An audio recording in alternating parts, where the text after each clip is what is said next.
Last के session में ना हम लोगों ने सर्वलेट के प्रोग्राम को, मतलब सर्वलेट का जो लेटेस्ट वर्जन है जिसको हम सर्वलेट 4.x या सर्वलेट का 3.x वर्जन है, उस पे कैसे काम करते हैं ये मैंने आपको बताया था। और जब मैं इसको बता रहा था तो मैंने आपसे बताया था कि भाई सर्वलेट का जो 3.x वर्जन है इसमें एक्सएमएल की जरूरत नहीं पड़ती है, ये पूरा जो है एनोटेशन बेस्ड है, यहाँ पे एनोटेशन पे पूरा काम होता है। तो आपका अब यहाँ पे क्वेश्चन था कि भाई सर ये एनोटेशन क्या होता है और थोड़ा डिटेल में बताइए। तो पर मैं फिर से बताता हूँ एनोटेशन क्या होता है। एनोटेशन बेसिकली एक सिंबल होता है। एनोटेशन एक सिंबल है, जिस सिंबल की जो मीनिंग होती है आपके कंपाइलर में और आपके जेवीएम में रिजर्व होती है। तो they are the symbol, they are the symbolic instructions, है ना, whose meaning is already reserved, whose meaning is already defined in any compiler, in any runtime environment। आप ऐसा बोल सकते हो। एक दूसरे वर्ड में आप बोल सकते हो कि एनोटेशन एक मेटा डेटा होता है। मेटा डेटा का मतलब जो होता है डेटा अबाउट डेटा से होता है।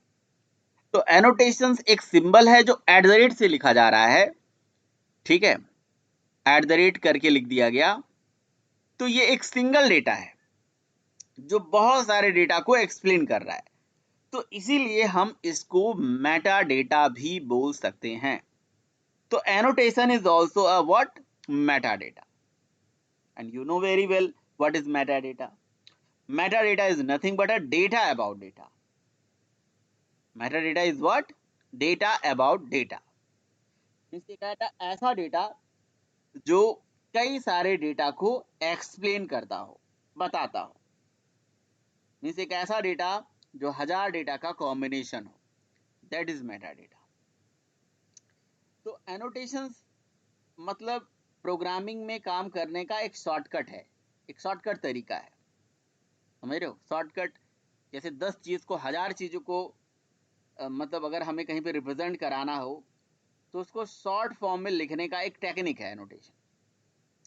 जैसे एग्जांपल के तौर पे आप यहाँ पे देख सकते हो कि हमारे पास एक एनोटेशन है जिसका नाम है at the rate web servlet. ये एनोटेशन का नाम है जो एट द रेट के साथ लिखा गया है। देखिए एनोटेशन क्या सर्वलेट में ही मतलब यूज होता है? नहीं नहीं नहीं। एनोटेशन ना ही सर्वलेट का कंसेप्ट है, ना ही आपके एंड्रॉयड का कंसेप्ट है, ना ही फ्रेमवर्क का कंसेप्ट है। ये एक सेपरेट कंसेप्ट है, जावा में एक बिल्कुल अलग ही टॉपिक है जिसका नाम है एनोटेशन। इसको अलग से आप समझ सकते हैं, अलग ही कंसेप्ट है। जैसे जैसे अगर आपको याद हो तो हम लोगों ने कलेक्शन फ्रेमवर्क में एक टॉपिक पढ़ा था जिसका नाम था जेनरिक। तो जेनरिक एक टॉपिक है जो कि जेडीके के 1.5 में अप्रॉक्स आया था। उसी तरह से एनोटेशन भी एक ऐसा ही टॉपिक है जो बिल्कुल सेपरेट टॉपिक है, जिसका अपना ही मीनिंग है, जिसको कोई जरूरी नहीं है कि जिसको यहाँ एडवांस जब आप सीख रहे हो, सर्वलेट सीख रहे हो, तभी इसे आप पढ़ोगे, तभी इसका मतलब है। नहीं नहीं, अगर आप अभी कोर जावा सीख रहे हो, बेसिक प्रोग्रामिंग कर रहे हो, तो वहां पे भी सीख सकते हो। यहाँ पे क्यों बताया जा रहा है? क्योंकि यहाँ पे इसका मतलब है, इसको आप रिलेट करके अच्छे से समझ भी सकते हो। तो थोड़ी देर के लिए मान लो कि हम सर्वलेट नहीं पढ़ रहे हैं, हम अपनी कोर जावा सीख रहे हैं, अपनी बेसिक प्रोग्रामिंग कर रहे हैं। तो जब बेसिक प्रोग्रामिंग आप करते हो, लेट से आपने सपोज करो कि एक सिंपल जावा का कोई प्रोग्राम आप बना रहे हो, तो वहां पे भी ये लगा हुआ मिलता है कई जगह। जैसे फॉर एग्जांपल, जैसे मैं मान लो कि एक अपनी क्लास बना रहा हूं और क्लास में मैंने यहाँ पे एक किसी जैसे लिसनर को यहाँ इंप्लीमेंट कर दिया, मैंने इंप्लीमेंट कर दिया और यहाँ पे लिख दिया जी एक्शन लिसनर, एक्शन लिसनर। और उसके बाद मैंने क्या कर दिया, एक्शन लिसनर को यहाँ पे ऐड अनइम्प्लीमेंटेड मेथड करके यहाँ पे इस मेथड को ओवरराइड कर दिया। तो आप लोगों ने कभी ध्यान दिया होगा, ये भी जो लाइन नंबर 18 पे लिखा हुआ है, ये भी एक एनोटेशन है, जो कि आपने कभी ध्यान नहीं दिया, लेकिन ये एक एनोटेशन है। This is also annotation. अरे कहा सर ये सब है क्या, एनोटेशन होता क्या है, इससे फायदा क्या है? तो एनोटेशन बेसिकली एक सिंबल है भाई। ये सिंबल, जिस सिंबल की मीनिंग हमारे पास, मतलब ऐसे समझ लो जिस सिंबल को रिप्रेजेंट करने के लिए कोई ना कोई क्लास, कोई ना कोई इंटरफेस रिस्पॉन्सिबल होता है। पहली बात ये एक इंड यूजर को इंडिकेशन देता है, कुछ इंफॉर्मेशन देता है, एक ऐसे सिंबल जो इंड यूजर को इंफॉर्मेशन देता है और साथ ही साथ आपके कंपाइलर और आपके जेवीएम को भी इंफॉर्मेशन देता है। तो it providing the information to the programming language as well as to the programmer, right? So which kind of information it is providing this time? इस टाइम तो हमें ये इंफॉर्मेशन दे रहा है कि ये मेथड ना, ये जो मेथड है जिसका नाम है एक्शन परफॉर्म्ड, और यहाँ पे @override का मतलब यही है कि ये मेथड कहीं से ओवरराइड होके आई है। कहाँ से ओवरराइड होके आएगी भाई? कोई क्लास में कोई मेथड ओवरराइड होके आएगा, किसी दूसरे क्लास से होगा या किसी इंटरफेस से होगा। इंटरफेस ये है तो यहाँ से ओवरराइड होके आया है, बस ये इंडिकेट कर रहा है। तो दिस इज ऑल्सो एनोटेशन। आपने कहा सर इस एनोटेशन की जो मीनिंग है वो कहाँ होगी? तो इस एनोटेशन को रिप्रेजेंट करने के लिए जावा डॉट, देखो जावा में क्या है ना कि कोर जावा में अलग एनोटेशन होते हैं, एडवांस में अलग होते हैं। एनोटेशन दो टाइप की होते हैं, एक यूजर डिफाइन और एक इनबिल्ट। यूजर डिफाइन एनोटेशंस मैंने जैसे आपको स्टार्टिंग क्लास में भी बताया कि यार रियल टाइम पे उतना ज्यादा जरूरत नहीं होता है, लेकिन हाँ आप फिर उसके लिए कोई क्लास होगी, एनोटेशन नाम की क्लास होती है, फिर उसको इम्प्लीमेंट करना पड़ता है, वहां पे हमें सिंबल बनाना पड़ता है, फिर उस तरह से हम इस चीज को हम इवन जेएसपी में जब कस्टम टैग बनाएंगे तो वहां पे आपको समझा देंगे कि कैसे ये टैग वैग बनते हैं, तो आपको वहां पे ये भी समझ में आ जाएगा एनोटेशन कैसे काम करते होंगे, है ना? तो यूजर डिफाइन एनोटेशन जो हम खुद बनाते हैं और प्री डिफाइन एनोटेशन जो लैंग्वेज हमें देती है। आपको क्या करना है, आपको बस यही पढ़ना है कि प्री डिफाइन एनोटेशन कितने होते हैं और किसका क्या यूज है, बस यही समझना और कुछ नहीं समझना। और ये एनोटेशन टॉपिक वाइज होते हैं। कोर जावा में बहुत सारे इनबिल्ट एनोटेशन है, एडवांस जावा में बहुत सारे इनबिल्ट एनोटेशन है, एंड्रॉयड वालों ने बहुत सारे इनबिल्ट एनोटेशन बना रखा है, स्प्रिंग हाइबरनेट वेब सर्विसेज में बहुत सारे एनोटेशन बना रखा है, जिसकी जी अपनी अपनी मीनिंग है। और वो मीनिंग उनके यहाँ कोई ना कोई क्लास किसी न किसी इंटरफेस के माध्यम से बना के रिजर्व करके रखी गई है। तो आपने कहा @override जो एनोटेशन है, इस पर्टिकुलर एनोटेशन के लिए कौन सी क्लास या कौन सा इंटरफेस होगा? भाई देखो ये चीज तो अभी नहीं बताई गई। क्यों नहीं बताई गई है? क्योंकि ये एक कोर जावा वाले एनोटेशंस हैं। जिस एनोटेशन को रिप्रेजेंट करने के लिए जो क्लास होगी वो java.lang पैकेज में होगा, उसको इंपोर्ट भी करने की जरूरत नहीं है, क्योंकि java.lang वालों को इंपोर्ट करने की जरूरत नहीं होती है। लेकिन अगर आप उसके मतलब बिल्कुल डेप्थ में जाओगे और खोजने की कोशिश करोगे तो मिल जाएगा। बट अभी फ्रेंकली बताऊं तो मुझे भी याद नहीं है कि जी यही एनोटेशन का यही वाली क्लास है। खोजोगे तो जरूर मिल जाएगा, है ना? लेकिन वो ये लैंग पैकेज से बिलोंग करेगा, ये बात पक्का है। सर्वलेट के केस में अगर आप देखो तो ये देखिए, सर्वलेट के केस में @वेब सर्वलेट जो एनोटेशन है, इसकी मीनिंग कहाँ पे है? इसकी मीनिंग इसी एनोटेशन पैकेज में है जिसका नाम है @वेब सर्वलेट। और यहाँ @वेब सर्वलेट कोई क्लास या कोई इंटरफेस होगा, ठीक है? ये जो कोई क्लास या कोई इंटरफेस है जिसके अंदर इसकी मीनिंग डिफाइन करके रखी गई है, ठीक है? कंट्रोल के साथ आप ऐसे लेके जाओगे तो ये क्या है basically, what is this is the interface. Basically एक एब्स्ट्रैक्ट इंटरफेस है ये। तो वेब सर्वलेट एक इंटरफेस है। अब उस इंटरफेस की कोई इंप्लीमेंटिंग क्लास होगी, उसमें उसकी मीनिंग डिफाइन होगी, और क्या, ठीक है? तो ये होता है प्री डिफाइन नोटेशन। इसी तरह से आप ये भी मान के चल लो कि ये जो हम टेस्ट सॉरी @override यूज कर रहे हैं, ये भी एक एनोटेशन है। आपने कहा सर इससे फायदे क्या होते हैं? पहला फायदा तो देखो, कोड की रीडेबिलिटी को बढ़ाता है, कोड को रीडेबल करता है। बेसिक लेवल पे, बिगिनर लेवल पे यही फायदा होता है। अब जैसे मान लो किसी मेथड के आगे @override लगा हो, तो यार एक बढ़िया डेवलपर होगा तो उसको दूर से देख के पता चल जाएगा यार मेथड कैसे ओवरराइड होके आई है। तो पहली तो रीडेबिलिटी डेवलपर के लिए है, और दूसरा इंफॉर्मेशन ये कंपाइलर को भी दे रहा है ना? कंपाइलर को भी दे रहा है, जेवीएम को भी बता रहा है ये मेथड यहाँ से ओवरराइड होके आई है, ठीक है? ये तो पहला फायदा। दूसरा फायदा आप ये देख रहे हो सर्वलेट लेवल पे। मैं सर्वलेट लेवल पे क्यों इसे बता रहा हूँ? क्योंकि सर्वलेट में यहाँ पे फायदा है। देख रहे हो, एक सिंगल सा डेटा है, जिस डेटा में मैंने बस लिख दिया स्लैश अपना यूआरएल पैटर्न।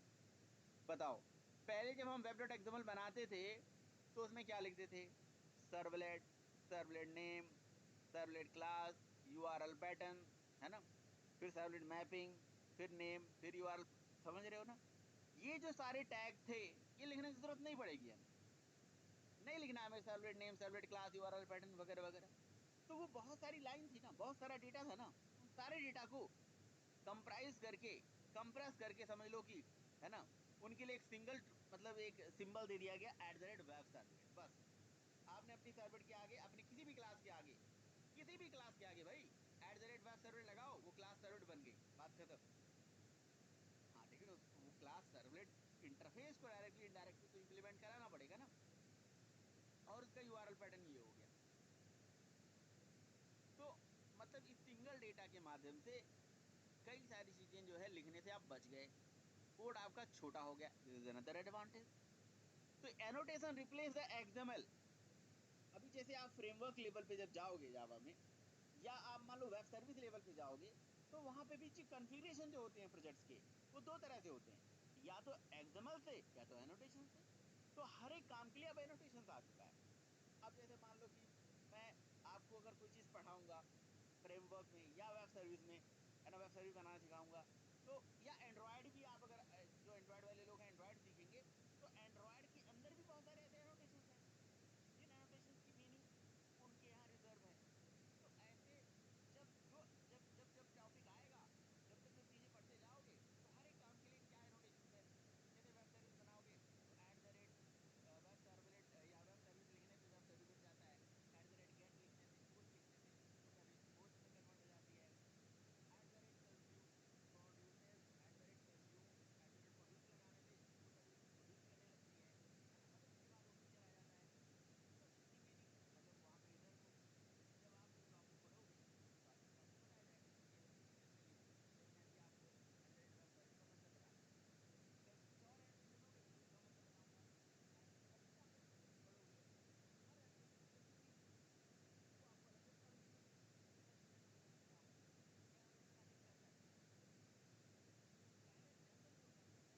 करता क्या है। तो पहले जनरल जो काम करता है वो ये है कि एनोटेशन की बुक लेके आए, समझ लो, समझवा दिया, फायदे क्या है वो मैंने आपको बता दिया, और फिर आपको ये पढ़ना है कि इस एनोटेशन में क्या होता है, इस एनोटेशन में क्या होता है, आगे चल के ये याद रखना है। बस दैट्स इट। एक बढ़िया डेवलपर जो है ना, बहुत अच्छे अच्छे एनोटेशंस अगर आपको याद हैं, तो एक बहुत ही अच्छे डेवलपर हो आप, एडवांस लेवल पे, स्प्रिंग बूट लेवल पे, माइक्रो सर्विसेज लेवल पे, कहीं पे भी हो सकता हो, वेब सर्विसेज लेवल पे कहीं पे भी हो सकता हो। एनोटेशंस याद हैं तो आपको सब कुछ आता है। खाली एक एनोटेशन लगा दिया काम हो गया, एक एनोटेशन लगा दिया तो काम हो गया, बस सिंपल सा है। उन सिंबल की मीनिंग मतलब उस पर्टिकुलर एपीआई में रिजर्व है, ऐसे बोल सकते हैं। मतलब इसके रिगार्डिंग कुछ ना कुछ एपीआई होगी, सर्विस एक या क्लास स्पेसिफिकेशन पैकेज, जो पैकेज सर्वलेट में कुछ और है, निंजा और डेबियन कुछ और होंगे, है ना, ES6 में कुछ और होंगे, वो सिस्टम में अलग अलग होंगे। ठीक है, तो अब कोई क्वेश्चन पूछिए, फिर मैं आपको बताऊं, बताइए। जी सर क्लियर है ये वाली बात। बहुत सारे एनोटेशंस हैं जिनकी एनोटेशंस की अपनी अपनी मीनिंग है कि भाई वो एनोटेशंस किस लिए बनाए गए हैं, उनका क्या पर्पज है, उनसे क्या काम होता है, बस। तो अब हमारा जो सर सर्वलेट तो का, एनोटेशन तो बोलिए। हेलो जी जी बोलिए। सर मतलब ये जो हम लोगों ने एनोटेशन का सर यूज किया यहाँ पर, तो इसको लगाने से, इसको यूज करने से वेब डॉट एक्सएमएल में हमें एंट्री नहीं करना पड़ेगी ना वहां पर। नहीं नहीं, कोई नहीं, वेब डॉट एक्सएमएल की जरूरत ही नहीं है, वेब डॉट एक्सएमएल तो खत्म हो गया। आप सर्वलेट सर्वलेट का 3 वर्जन में जाओगे, वेब डॉट एक्सएमएल है ही नहीं, जरूरत ही नहीं है, बिल्कुल नहीं है। अब आपके सर्वलेट का यूआरएल पैटर्न यही हो गया, अब इसी से चला हुआ है। मतलब यार तो जब सर जब देखो देखो समरोज, जब आपके पास एनोटेशंस है, तो जहां एनोटेशन है वहां पे एक्सएमएल है ही नहीं, एक्सएमएल की ही रिप्लेसमेंट है एनोटेशन, राइट। क्लियर, ये हर सिनेरियो में याद रखना, हर जगह याद रखना ये। Yes sir. सर तो वो जो आपने हम लोगों को एक करवाया था कॉन्टेक्स्ट पैरामीटर और इनिट पैरामीटर वाला, तो सर हम्म। उसके लिए तो हमें वेब डॉट एक्सएमएल चाहिए ही होगा ना उस नहीं, हिसाब से तो। वो भी उसके लिए भी एनोटेशन है, उसके लिए भी एनोटेशन है। ठीक है, अब क्या है अब मैं आपको बताता हूँ क्या है। ठीक है, अगर आप इस डायरेक्शन में जा रहे हो तो बहुत अच्छी बात है। ये देखिए, @context_param @web_param, ठीक है, आप ये भी लगा सकते हो। देखो @ लगाओगे, देखो भाई ये यहाँ पे लगाते हैं या कॉमा करके लगाते हैं @ और सपोज करो कि मैं थोड़ी देर के लिए अगर भूल गया हूँ, अब मैं भूल भी गया हूँ, मुझे याद नहीं है, मैं यूज नहीं करता इस तरह से, तो मैं आपको वो भी दिखा देता हूँ, कोई दिक्कत नहीं है। आप ऐसे लिख लीजिए कि कॉन्टेक्स्ट परम ना, कॉन्टेक्स्ट परम इन web.exam, नहीं, कॉन्टेक्स्ट परम एनोटेशन, ANNO एनोटेशन, बस इतना ही लिख दो, काफ़ी है। कॉन्टेक्स्ट परम एक ही होता है, ठीक है, वो सर्वलेट को ही समझ जाएगा, वैसे सर्वलेट लिख देते तो कोई बात नहीं। देखो ये सारा चीज़ें लिखते थे ना आप, नहीं लिखना है, नीचे होगा इसका एनोटेशन, ये देखिए क्या लगाना है जी, आपको क्या टैग यूज करना है, @security @web listener, कहीं तो है, कहीं मल्टी पार्ट कन्फिग, अच्छा मल्टी पार्ट से आ गया कि मुझे आपको अपलोडिंग समझाना है कि कैसे सर्वलेट में होता है, ठीक है। वेब फिल्टर, ये देखो @web init param दिख रहा है, ये @web init param, this annotation is used to for servlet और फिल्टर, ठीक है। कॉन्टेक्स्ट परम भी भेज लोगे आप, कोई दिक्कत नहीं है, कॉन्टेक्स्ट परम भी भेज लोगे, यहाँ पे होना चाहिए कहीं पे, देखो शायद मैं ध्यान नहीं दे पा रहा हूँ, आप लोग देखिए, जी मल्टी सर, ऊपर था। ऊपर था, हैंडलर टाइप HTTP कांस्टेंट, ये और ऊपर तो सर्वलेट, वो तो कॉन्टेक्स्ट परम परम नेम, वो तो मैं लिसनर से उससे लिखा है ना, ठीक है। मुझे लग रहा है @web सर्वलेट, जो कि बता रहा है कि this is declare as a servlet, @listener @web init, तो @web init परम लिखिए, @web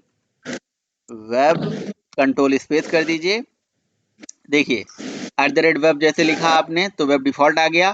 भाई म्यूट कर दो, कौन है, वेब लिसनर है, वेब सर्विस है, वेब सर्विस अलग चीज होती है, लेकिन यही लिखने से वेब सर्विस बन जाएगी, आगे चल के आप पढ़ोगे, मेरे पास लाइब्रेरी है इसलिए जैक्स WS वाली दिखा रही है, बस सोचो आगे चल के वेब सर्विस पढ़ोगे ना, बस अपने किसी मेथड के आगे लगा देना @वेब सर्विस, बन गई वेब सर्विस, खत्म कहानी, जाओ आराम करो आज से।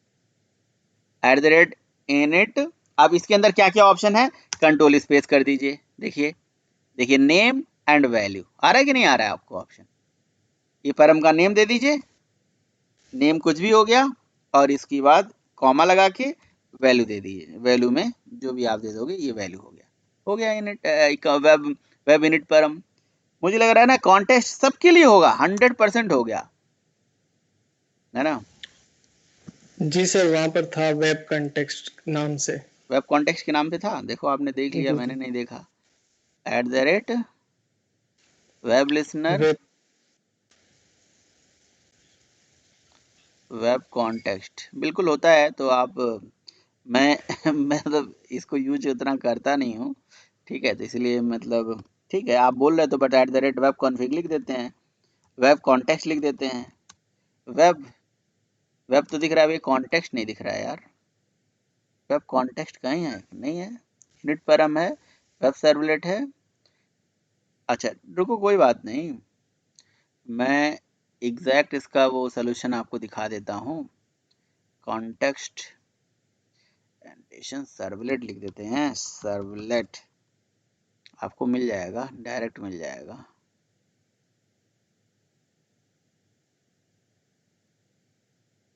Context servlet initialization parameter annotation से मिल जाएगा, ठीक है। तो देखिए यहाँ पे आ गया कॉन्टेक्स्ट, अच्छा यहाँ पे तो कॉन्टेक्स्ट परम ही है, कॉन्टेक्स्ट परम नेम वेब सर्वलेट, ठीक है, वेब सर्वलेट ही बता रहा है, एनोटेशन तो होता है, इसके लिए भी कुछ होता है, खोज लेंगे आपको मिल जाएगा, कॉन्टेक्स्ट इन सर्वलेट,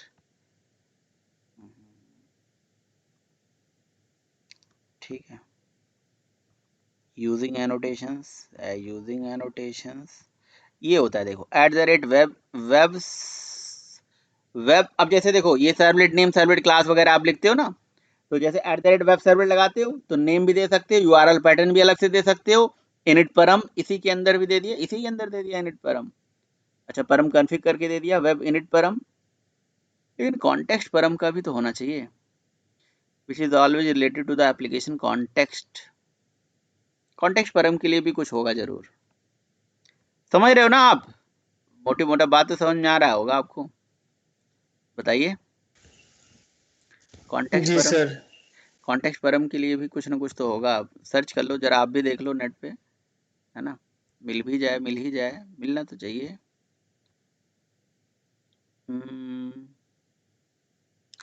इनिट परम दिया हुआ है, कॉन्टेक्स्ट परम नहीं दिया हुआ है, कॉन्टेक्स्ट सर्वलेट दिया हुआ है।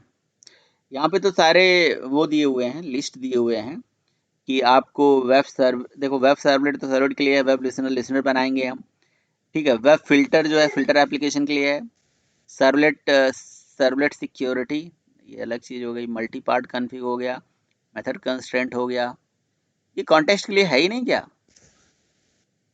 सर ये जो अपन ने पहले खोला था ना सर, स्टैक ओवरफ्लो, हाँ सर हाँ, उसमें है। यही तो मैं सर ओपन किया उसमें हूँ, यहाँ देखो। पर सर नीचे नीचे, सर नीचे आइए। हम्म, हाँ, वेब कॉन्टेक्स्ट परम लिखा हुआ है, यू सी देयर इज जी जी सर, नथिंग मैं लाइक, ये लिखा हुआ है कि there is nothing like this ये नहीं लिखा हुआ है, विच हाँ मेक सर ऑल्सो वही लेस और मैं मोर सेंस वही बता ऑन रहा हूँ। What kind of class would you, मतलब ये कह रहा है कि इसकी जरूरत ही नहीं है, रिक्वायरमेंट नहीं है, इसलिए नहीं कर रहा है ये। Servlet based on the framework which is really context परम, सच जेएसएफ अलाउज द सेटिंग जेएनडीआई वगैरह चाहिए, तो जेएसएफ जेएनडीआई की बात कर रहे हैं, तो उसके लिए यही कर रहे हैं कि उसकी जरूरत है नहीं अभी हमें, है ना।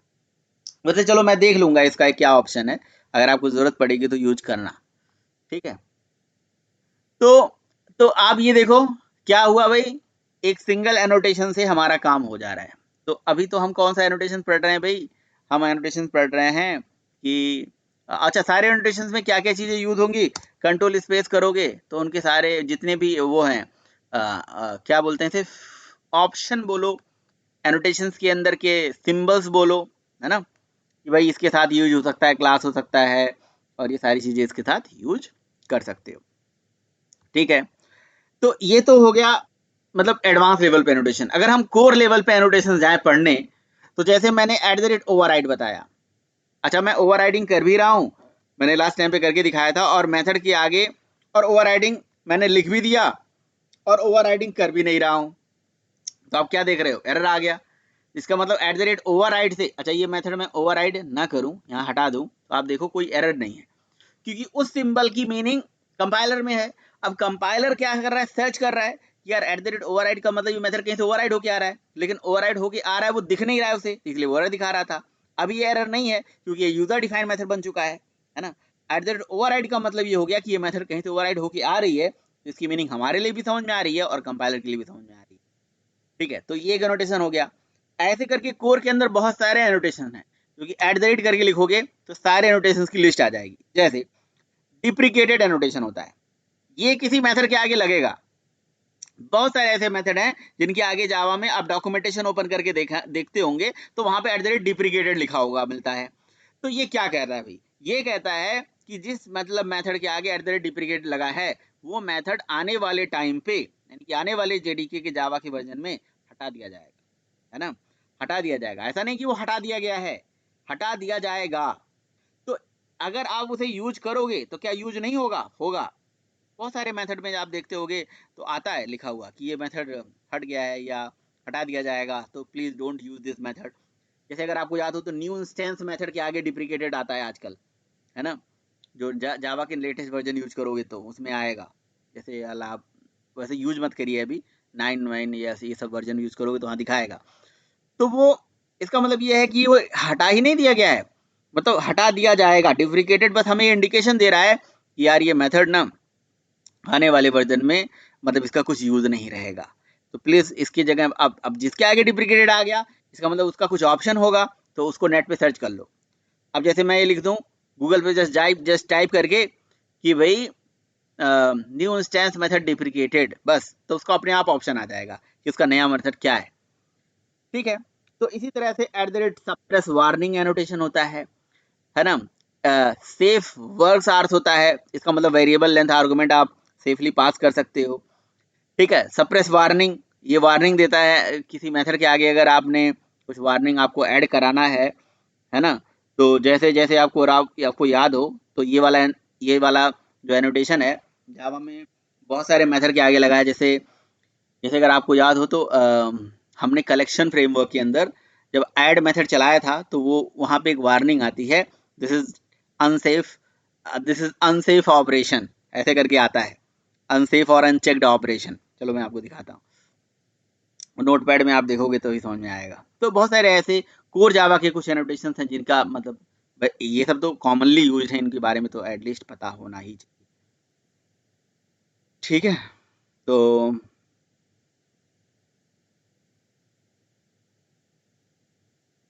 अब मैं यहीं पे लिखूं, चलो एक छोटा सा कोड लिख लेते हैं, क्लास ए, ठीक है, तो पैकेज ये CMD पे यहाँ पे दिखता है, चलो मैं यहाँ पे क्यों दिखा रहा हूँ, मैं यहाँ पे भी तो दिखा सकता हूँ सर इसको। आप हैं? क्या मेरी स्क्रीन नहीं दिख रही है? वो सर स्क्रीन नहीं आ रही आपकी। क्या बात कर रहा है, डिले है और सर आवाज भी कहीं कहीं कट जा रही है। सबको ये प्रॉब्लम आ रही है? तो बताएं, कुछ सोल्यूशन दे। सबको आ रही है प्रॉब्लम? जी सर। Yes sir. क्या करें? अच्छा, सर मुझे तो ब्लैक दिख रही है आपकी स्क्रीन अभी। वो जो लेट ज्वाइन करते हैं ना उनके लिए वो सजा रहता है भाई, जब टाइम पे क्लास करा करिए यार। जो लेट ज्वाइन होता है उसको नहीं दिखेगा, बाकी सबको दिखेगा, इस बात की गारंटी है। देखिए अब दिखा? सर हम तो टाइम पर। हाँ हाँ तो सर अब आपको दिख रहा आपको दिख जाएगा, आप देखा ना, दिख गया ना है। जी समझ? सर अब दिख रहा है। हाँ तो देखो टाइम पे हो तो इसीलिए तो दिख रहा है। ठीक है, तो देखिए मैं एक क्लास में ऑब्जेक्ट बना रहा हूँ, मैं आपको CMD पे भी दिखा सकता हूँ, बट CMD पे क्यों जाऊँ। ठीक है, मैं देखिए मैंने एरे लिस्ट का ऑब्जेक्ट बनाया, और एरे लिस्ट का ऑब्जेक्ट बनाया, और एरे लिस्ट का ऑब्जेक्ट बनाते ही, ठीक है, अभी अब देखो यहाँ पे एक वार्निंग आने लगा। क्या वार्निंग आने लगा?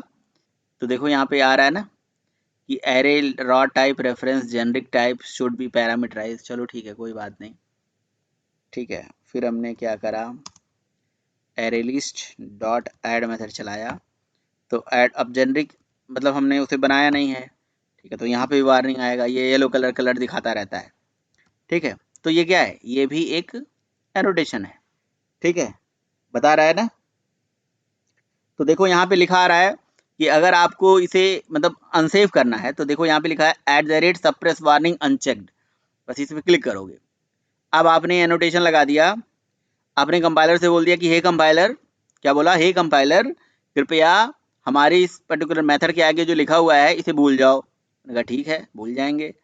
ठीक है, अच्छा, इसमें क्या आ रहा है, add type argument array list, add type argument to the array list, add the suppress warning to the array list. ठीक है, ये लीजिए, ठीक है, ये लीजिए। तो अब ये क्या है एनोटेशन, ये एनोटेशन देखो, अब ये जो येलो कलर की एरर आ रही थी सब गायब हो गई, है ना। ये तो यहाँ तो इक्लिप्स में आपको दिखा रहा है, नोटपैड पे जब करोगे तो कंपाइल करते ही वहां पे वार्निंग आ जाता है, ऐसे लिखा हुआ है। अब वो क्यों आ रहा है, क्यों आ रहा है, क्योंकि ये जो मेथड बनाए गए हैं ना इंटरनली, उनके अंदर वो एनोटेशन यूज करे गए हैं। सर आपकी आवाज कट रही है सर बहुत ज्यादा। बहुत ज्यादा कट रही है, आज क्या हो गया आवाज में?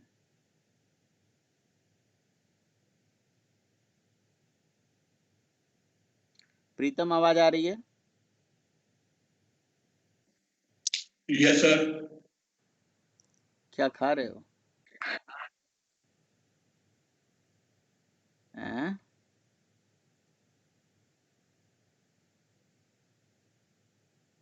सबको कट रही है आवाज या अब सही आ रही है? अभी सही है सर, तब कट रहे थे। ओके, चलिए ठीक है, अभी सही है तो अच्छी बात है। तो क्या मैं बता रहा था यार, ये जो एनोटेशंस लगाए गए हैं ना, इन एनोटेशंस इसको मतलब जब आप नोटपैड पे चलाओगे ना तो वहां पे भी दिखाता है, वहां पे लिखा जाता है कि भाई ये जो मेथड है, ये मतलब ये ऐड मेथड इंटरनली जो बनाई गई है उसके आगे @सप्रेस वार्निंग और यहाँ पे लिख दिया गया चेक्ड, तो अनचेक्ड कर दिया ना मैंने। अनचेक्ड मतलब अब चेक मत करो भाई, अगर यहाँ पे अनचेक्ड की जगह पे ओनली चेक्ड लिख दूं तो चेक का मतलब भैया सप्रेस वार्निंग तुम्हें चेक करना है, तो अगर वार्निंग भी होगी एप्लीकेशन में तो चेक करना है। तो यानी कि ये चीज जो है उस मेथड के आगे बनाते टाइम पे दे दिया गया था, तो इसीलिए वो हमें दे रहा है। और हमने अपने मेथड के बनाते टाइम पे अगर यही सेम चीज लगाई थी, जस्ट लाइक अ थ्रोज कीवर्ड, जब ट्राई कैच में होता है थ्रोज कीवर्ड, भैया वो किसी मेथड के आगे लगा दिया गया तो इंडिकेशन दे रहा है कि इस तरह की एक्सेप्शन थ्रो हो सकती है। उसी तरह से ये इंडिकेशन दे रहा है कि भैया इस मेथड में जो कोई वार्निंग होगी उसको अनचेक करके चलना है ना। और जो सप्रेस वार्निंग मैंने एरे लिस्ट के आगे रॉ टाइप लगा दिया, तो इसका मतलब जी इसमें किसी भी टाइप का डेटा हो सकता है, रॉ टाइप है मतलब integer, float, string, Boolean, character कुछ भी हो सकता है ना। तो ये चीज है भाई। तो मेरे ख्याल से @सप्रेस वार्निंग, @डिप्रिकेटेड, @ओवरराइड, है ना, @डिप्रिकेटेड, ओवरराइड, सप्रेस वार्निंग, और क्या होता है भाई। और आप यहाँ पे ऐसे करके लिखोगे तो आपको और भी आ जाएंगे कि कौन कौन सी चीज़ें होती हैं। आपका सेफ वर्क आर्क्स, है ना। बाकी नीचे और भी बहुत सारे एनोटेशंस मिलेंगे जिन एनोटेशन की मीनिंग मतलब जो लैंग पैकेज में नहीं है। देखो यहाँ पे लिखा ना java.lang पैकेज, देखो यहाँ लिखा रहा है java.lang पैकेज, क्यों? क्योंकि इसकी क्लास जो है वो java.lang पैकेज में है, ठीक है। इंडिकेट दैट मेथड, और सबके बारे में लिखा हुआ है this method indicate that method declaration is intended to the override. इसके लिए क्या कह रहा है, this method signature is override equivalent to the any public method declare like in object class, ठीक है। तो ये लैंग पैकेज वाले हैं, जो लैंग पैकेज वाले हैं वो कोर जावा के एनोटेशन हैं। बाकी जो एनोटेशन है यार ये तो टॉपिक वाइज पढ़ना पड़ेगा ना हमें, और हर एनोटेशन की मीनिंग है अपने, जिसको हमें सीखना पड़ेगा भाई। जब हम टॉपिक पढ़ेंगे तो उस पर्टिकुलर टॉपिक में, टॉपिक मतलब उस पर्टिकुलर टॉपिक, किसी और चीज का टॉपिक मत समझ लेना, ठीक है। तो उस पर्टिकुलर सेशन में उस पर्टिकुलर टॉपिक जब हम डिस्कस करेंगे, मॉड्यूल डिस्कस करेंगे, तो उस मॉड्यूल में आपको बताएंगे कि भैया किस एनोटेशन का क्या मतलब है, ठीक है। तो ये प्री डिफाइन एनोटेशन है भाई, यूजर डिफाइन एनोटेशन नहीं बता रहा हूं मैं आपको, प्री डिफाइन, ठीक है। तो अब जो भी एनोटेशन आप पढ़ोगे उस एनोटेशन का अपना कुछ मीनिंग होगा, जिससे कुछ काम होगा, किस एनोटेशन से क्या क्या काम होगा, बस आप काम करते जाइए, सीखते जाइए। फिलहाल के लिए तो देखो रियल टाइम की अगर मैं प्रोजेक्ट बताऊं तो रियल टाइम पे तो काम आपको पता ही है कि फ्रेमवर्क पे होते हैं। अगर जावा में काम होता है, ठीक है, तो सर्वलेट जेएसपी पे उतना काम नहीं होता है। जेएसपी पे फिर भी कुछ होता है, जेएसपी तो फ्रेमवर्क लेवल पे भी यूज होती है, लेकिन सर्वलेट उतना ज़्यादा नहीं। लेकिन फिर भी सर्वलेट को हम इसलिए पढ़ते हैं क्योंकि यहाँ से कंसेप्ट हमारे क्लियर हो जाते हैं, वेब डेवलपमेंट की बहुत सारी चीज़ें हमें समझ में आ जाती हैं। और नो डाउट मैं ये भी नहीं कह सकता हूँ कि यूजी नहीं है। कोई पुराना प्रोजेक्ट पड़ा होगा और कंपनी में चले गए और उस प्रोजेक्ट में किसी सर्वलेट में चेंज करना होगा तो फिर तो दिक्कत आ जाएगी ना। अभी करंटली जिस प्रोजेक्ट में मैं हूँ वो तो मैं आपको बताता हूँ, स्विंग में भी है, सर्वलेट भी है। अब कल को हमारे मैनेजर ने मुझे बोल दिया यार सर उसकी सर्वलेट फाइल बनाओ, उसके सर्वलेट की कन्फिग्रेशन में जाके चेंज मारो या उसके लिए सर्च करो, तो आपको फिर पढ़ना पड़ जाएगा कि सर्वलेट क्या होता है। इसलिए हम आपको पढ़ा के चलते हैं, ठीक है। तो फिलहाल के लिए सर्वलेट के अंदर सेशन ट्रैकिंग हो गया, जो कि मैंने कल आपसे प्रैक्टिस भी करवा लिया। और फिर आपका हमने सर्वलेट को अलग अलग तरीके से बनाना सीख लिया। हमने रिक्वेस्ट डिस्पैचर सीख लिया, सेंड डायरेक्ट, इंक्लूड फॉरवर्ड, ठीक है। और डायनेमिक डेटा शेयरिंग करना रिक्वेस्ट लेवल पे, कॉन्टेक्स्ट लेवल पे और आपके सेशन लेवल पे डेटा हमने शेयर करना सीख लिया।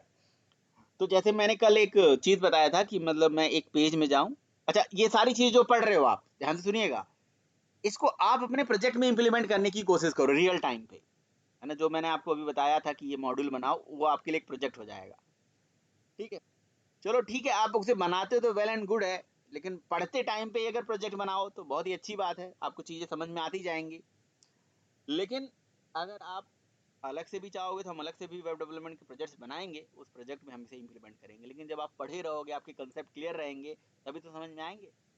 नहीं तो फिर आप लेके आ जाओगे सर ये इसका मतलब क्या है, इसका मतलब मैं समझाऊंगा, इसे यूज करेंगे।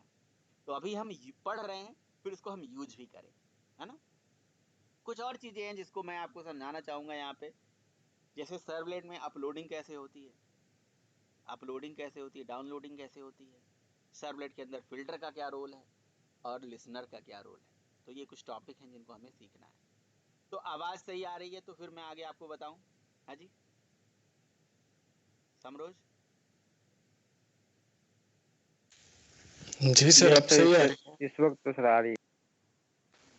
पहले कट रही थी बट अब सही आ रही है। ठीक है, तो चलिए, तो सबसे पहले मैं आपको बताता हूँ कि इसमें मैं आपको सबसे पहले सिखाने जा रहा हूँ लिसनर की कहानी। लिसनर पहले मैं आपको सिखा देता हूँ कि लिसनर कैसे वर्क करता है। यहाँ पे सर्वलेट में लिसनर का क्या रोल है, ठीक है।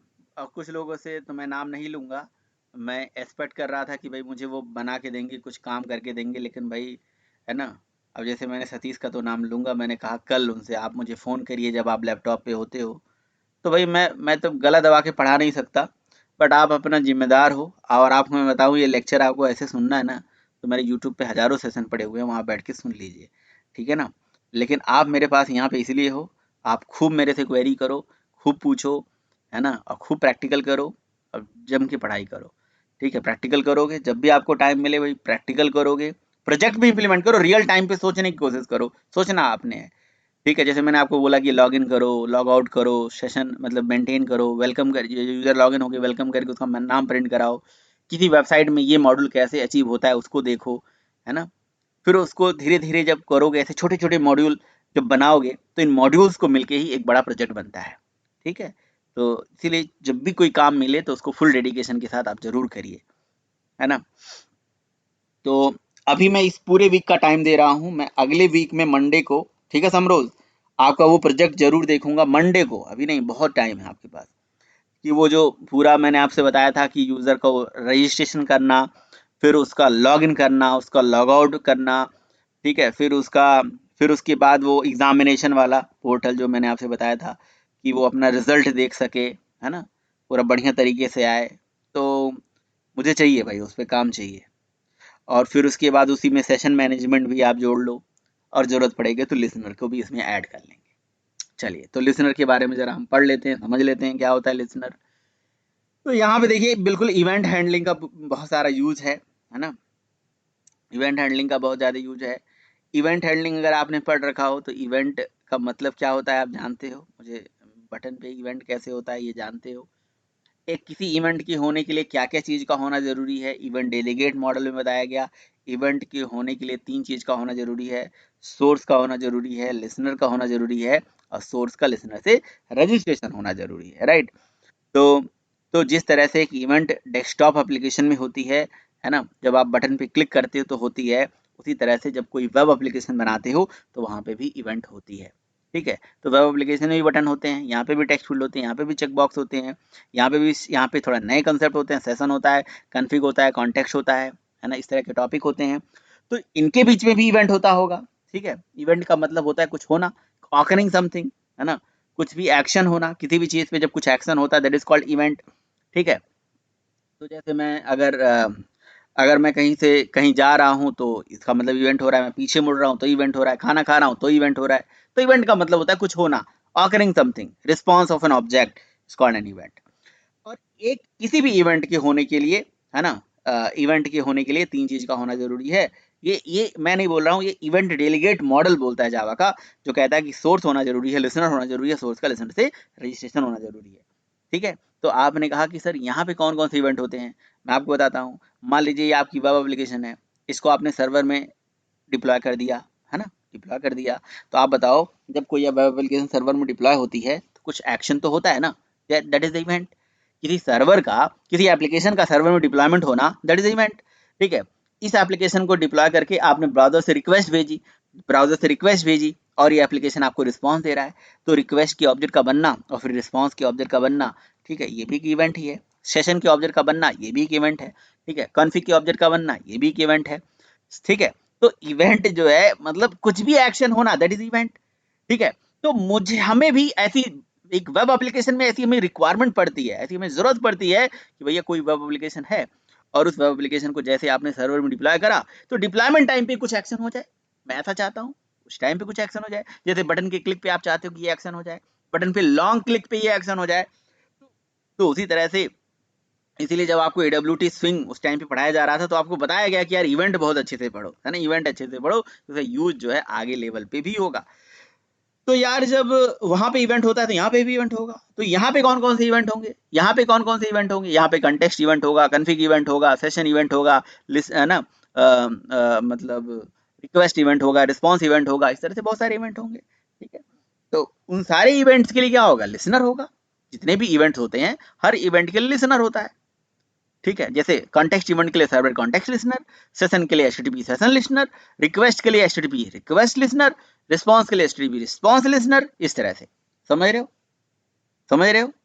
तो इस तरह से हमारे पास बहुत सारे इवेंट के करस्पॉन्डिंग क्लासेस और इवेंट के करस्पॉन्डिंग क्लास और उस इवेंट के लिए कोई ना कोई लिसनर इंटरफेस और लिसनर इंटरफेस में कॉलबैक मेथड। एंड अभी कभी आपको कभी भी अपनी सर्वलेट एप्लीकेशन में किसी इवेंट को फायर करना है तो firstly you have to decide कि which events you wants to perform. Suppose करो कि मैं करना चाहता हूं भाई, फॉर एग्जांपल मैं करना चाहता हूं क्या, कौन सा इवेंट, कंटेक्स्ट इवेंट। तो इसलिए कंटेक्स्ट इवेंट नाम की क्लास, उसके लिए लिसनर कंटेक्स्ट वाला, ठीक है। तो आप सोचो कौन सा इवेंट करना है, उस पर्टिकुलर इवेंट को इंप्लीमेंट कर लो, ठीक है। चलिए हम करते हैं भाई। तो इसी सेम प्रोजेक्ट में ही कर लेते हैं, एक ही प्रोजेक्ट में हमने पूरी सर्वलेट खत्म कर ली है। तो देखिए लिसनर बनाने का अलग ऑप्शन आता है, आप क्लास में इंप्लीमेंट करके बना लो या ऐसे कर लो, आपके ऊपर है। अदर में जाके मैं लिसनर ही डायरेक्टली बनाता हूँ, मैं लिसनर सर्च कर लेता हूँ, ठीक है। देखिए लिसनर मिल गया। तो अगर आप लिसनर सर्च करके बनाओगे तो बहुत बढ़िया है, नहीं तो अपनी खुद की क्लास बनाओ, लिसनर से इंप्लीमेंट कराओ, फिर उसकी एंट्री वेब.xml में करो। क्योंकि यार अगर पता हो सोर्स का लिसनर से रजिस्ट्रेशन कैसे होगा, सोर्स का लिसनर से रजिस्ट्रेशन वेब.xml में एंट्री करने से होगा ना। तो अब ये सारा काम ताम झाम हमें करना ना पड़े ना, तो इसी पर्टिकुलर चीज के लिए, इसी पर्टिकुलर प्रॉब्लम को सॉल्व करने के लिए हम क्या करेंगे, यहीं से बना लेंगे, यहीं से बना लेंगे इसे, ठीक है। तो इसे हमने क्लिक कर दिया। अच्छा जी, तो ये कह रहा है लिसनर क्लास का नाम बताइए। लिसनर क्लास का नाम है माई लिसनर, ठीक है ना। माई कौन सा लिसनर, माई कॉन्टेक्स्ट लिसनर, ठीक है। मैं कॉन्टेक्स्ट पहले आपको बताता हूँ, ठीक है। सुपर क्लास ब्राउज कर लो, नहीं नेक्स्ट कर लेते हैं। अब देखो भैया यहाँ से लिसनर शुरू हो गया, कौन सा भाई, सर्वलेट कॉन्टेक्स्ट, HTTP या रिक्वेस्ट, तीन तरह के यहाँ पे लिसनर आ रहे हैं, तीन तरह के लिसनर। HTTP में बहुत सारे है ना, इसमें भी बहुत सारे। तो बताओ, डिसाइड करो, कॉन्टेक्स्ट में या कॉन्टेक्स्ट का ऑब्जेक्ट बना तब करना चाहते हो या कॉन्टेक्स्ट के अंदर जब एट्रीब्यूट सेट किया उस टाइम पे करना चाहते हो, है ना। तो सोचो इवेंट का कितना बड़ा खेल है, बहुत इंपॉर्टेंट है ये सेशन। मैं कॉन्टेक्स्ट वाला करता हूँ, सर्वर कॉन्टेक्स्ट वाले सर्च कर लेता हूँ मैं, ठीक है ना, ठीक है। उसको कर देता हूँ फिनिश। तो ठीक है, क्या होगा पता है क्या होगा, सबसे पहले एक क्लास बनेगी, वो क्लास इंटरफेस को इम्प्लीमेंट करेगी, उसका कॉल बैक मेथड होगा, इसका नाम होगा कंटेक्स्ट इनिशियलाइज और कंटेक्स्ट डिस्ट्रॉयड, वो ओवरराइड हो जाएंगे, ठीक है ना। तो देखिए क्लास बना, इंटरफेस को इम्प्लीमेंट कर दिया, मेथड ओवरराइड हो गया जिसका नाम है context initialize and context destroyed. और उन अगर आपको याद हो तो लिसनर में क्या होता है, कॉल बैक मेथड, और कॉल बैक मेथड में जो पैरामीटर होता है उसी क्लास टाइप का होता है। जैसे अगर आपको याद हो एक्शन लिसनर के लिए एक्शन इवेंट होता है, एक्शन इवेंट का एक्शन परफॉर्म मेथड होता है, सॉरी, एक्शन परफॉर्म मेथड में जो पैरामीटर जाता है वो एक्शन इवेंट टाइप का जाता है। तो इसमें किस टाइप का जा रहा है, सेशन कॉन्टेक्स्ट इवेंट टाइप का, इस तरह से। बताइए भाई, क्लियर है।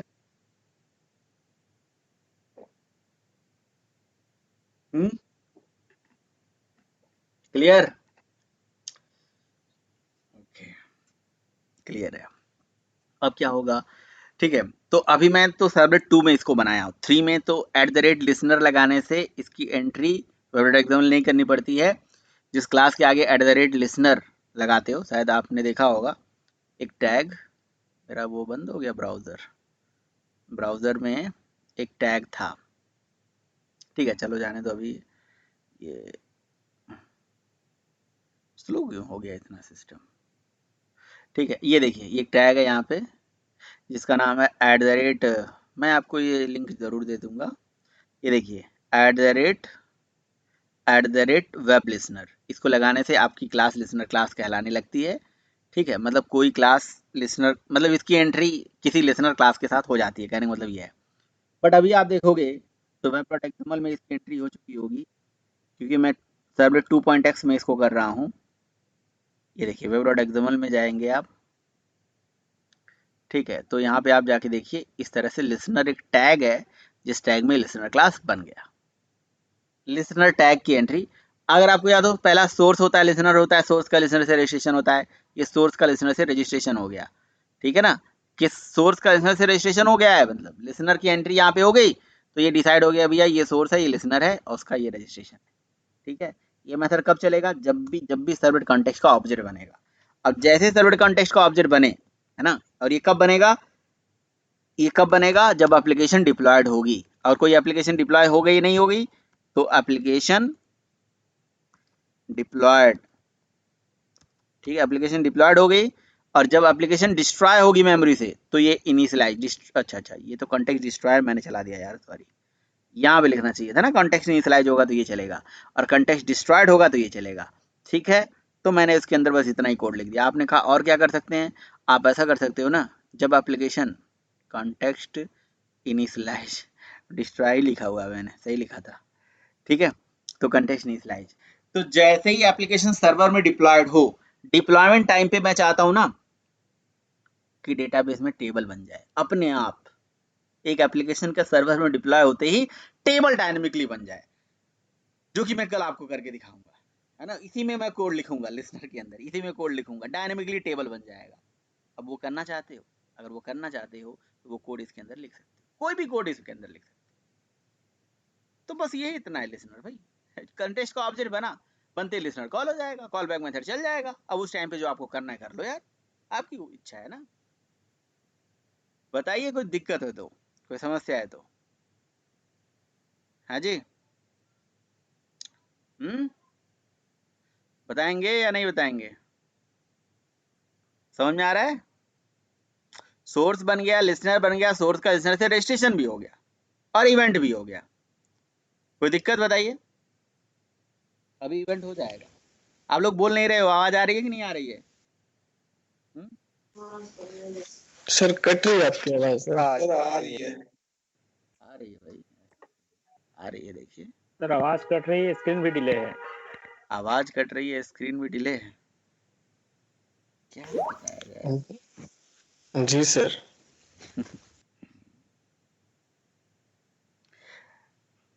अच्छा, अभी तो स्क्रीन पे भी रुका हुआ है, स्क्रीन है ना।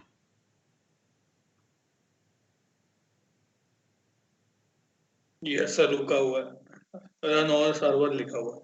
हाँ, रन हो रहा है ना।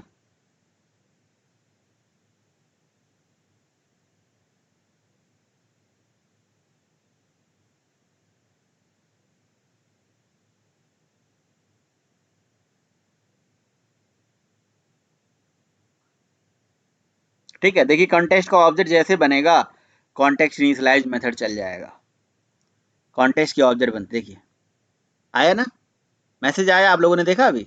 ये देखिए कॉन्टेक्स्ट इनिशियलाइज, तो यस सर। ये इवेंट हो गया बस।